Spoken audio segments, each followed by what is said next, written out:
იმათას ადამიანს იქით, ვინც ყოველდღე აპროტესტებს, დღეს პროტესტი არ არსებობს, რუსი ოლიგარქი ხალხს უგებს, ბრძოლა წაგებულია, ომი არა. განაცხადა სასამართლო პროცესზე ლევან ხაბეიშვილმა. პოლიტიკოსმა კოლეგებს მიმართა დაოცნებასთან დებატებისკენ მოუწოდა. დაუჯექით თუ პატიმრებს გამოუშვებენ, დაელაპარაკეთ, აიღეთ პასუხისმგებლობა, იქნებ გამოუძვრეთ, თქვა ხაბეიშვილმა.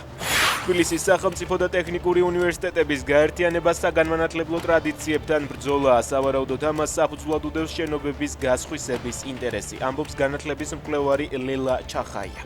ოცნების გადაწყვეტილებას კრიტიკულად აფასებენ პროფესორებიც.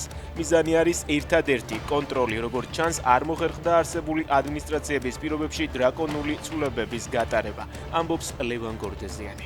გადავდგამთ ნაბიჯებს იმ ხალხის მიმართ, ვინც ამას აკეთებს, აცხადებს კაია კალასი ევროსკოპის შეკითხვაზე ოცნების ახალ საკანონმდებლო ცვლილებასთან დაკავშირებით.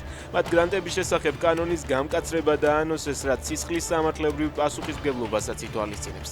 შეწყვიტონეს უაზრობა და ევროპული მომავლის წინააღმდეგ მუშაობა, ამბობს ევროკომისარი მარტა კოსი ოცნების ინიციატივაზე.